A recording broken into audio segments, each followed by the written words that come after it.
Bom dia, peritos. Tudo bem com vocês? Hoje falaremos sobre laudo pericial. Como elaborar o seu laudo pericial passo a passo. O que não pode faltar? É essencial ter no laudo pericial. De que forma você deve escrever esse laudo para que as partes envolvidas no processo entendam de forma clara e objetiva o que você está escrevendo? Para que serve o laudo pericial? Se você quer saber isso e muito mais, não perde tempo não, já se inscreve aí no canal, acompanhe o vídeo até o final e vem comigo.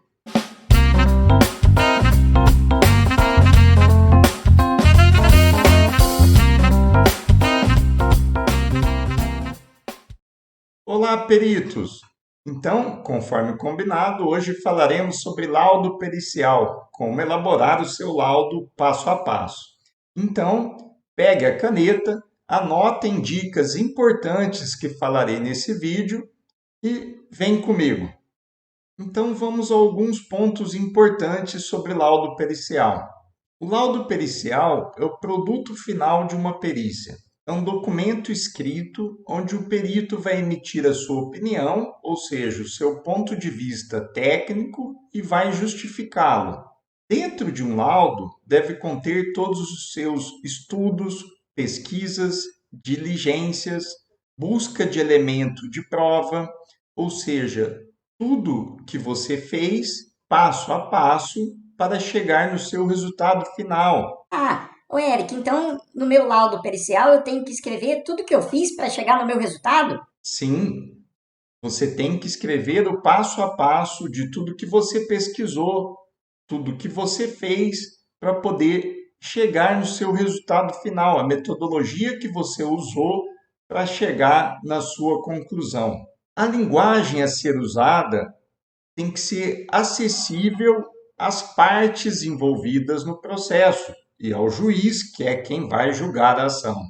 Evitar ao máximo termos técnicos. Quando for inevitável um termo técnico, explique para as partes o que significa esse termo. Ô Eric, mas então eu não posso, se eu sou contador, eu não posso usar termos da contabilidade, se eu sou economista, eu não posso usar termos econômicos, se eu sou engenheiro, eu não posso usar termos de engenharia? Pode, como eu falei, se for inevitável você usar esse termo técnico, você explica o que significa esse termo para as partes entenderem e o juiz também, de forma clara, o que você está querendo dizer. Outro ponto importante para se destacar é que você deve se basear para redigir o seu laudo pericial sempre em prova, nunca em indícios. Ou seja, o indício é um caminho que se leva até a prova, mas não é uma prova. Para fundamentar o seu laudo e dar embasamento jurídico necessário, você deve se basear somente em prova, em documentos válidos, em notas fiscais que tenham respaldo jurídico para sustentar a sua opinião e seu laudo pericial. Agora, vamos para um exemplo prático de um laudo pericial. Vamos ver na prática como que faz um laudo pericial usando todas essas técnicas e essas dicas que eu acabei de falar. Então, para começarmos, vamos usar um exemplo de um caso real, lógico que eu ocultei, né, modifiquei o nome das partes e o número do processo, mas vamos usar um caso real de perícia bancária. A primeira coisa que a gente tem que fazer é a identificação do fórum, né, da vara, aqui no nosso exemplo, sétima vara civil da comarca de Ribeirão Preto. Em seguida, identificar o número do processo, o tipo de ação e as partes envolvidas nesse processo. Em seguida, vamos nos identificar. Então, aqui meu nome, perito contador, inscrito no CRC com número tal, legalmente habilitado, ou seja, eu vou me apresentar no processo. A segunda parte seria o sumário. Um laudo apresentável tem que ter um sumário para identificar as páginas que estão em cada ponto desse laudo pericial.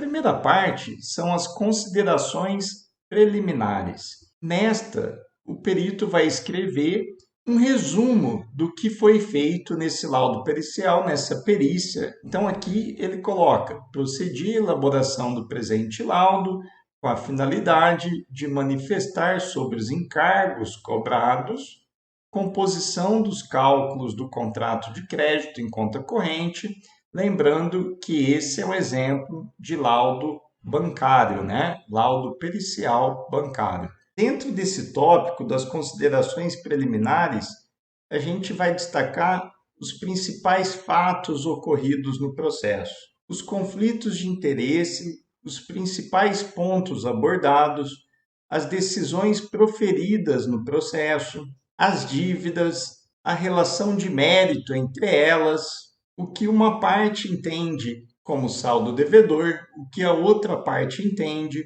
o objeto da perícia e assim por diante. Em seguida, temos as operações. Nesse tópico, destacamos todos os contratos envolvidos nesse processo. Nesse nosso exemplo de perícia bancária, nós temos um contrato de abertura de limite de desconto rotativo de títulos. A gente vai detalhar e escrever as principais características desse contrato. Temos um termo de renegociação de operação de crédito. A gente vai discorrer sobre as principais características desse também. E, por fim, temos um terceiro contrato de abertura de limite de desconto rotativo de títulos. A gente vai escrever as principais características desse contrato também. Nosso próximo tópico aqui no nosso laudo são os cálculos. Nesse tópico, a gente vai escrever um breve relato, um resumo do objeto da perícia e, se for o caso, alguma jurisprudência que fundamente nossos cálculos, nossos métodos utilizados para a elaboração desses cálculos. A gente vai discriminar cada planilha efetuada, né? Cada planilha desenvolvida nesses cálculos, como aqui no nosso exemplo, ó, planilha número 1, descapitalização dos juros compostos. Aqui eu vou descrever a metodologia utilizada nessa planilha número 1 e o saldo final apurado. Planilha número 2, descapitalização dos juros compostos, limitando a taxa contratada, mas poderia ser também limitando a taxa média do Banco Central. Como no tópico anterior, a gente vai discorrer sobre a metodologia utilizada nessa planilha, destacando as taxas encontradas e o saldo final apurado nessa planilha.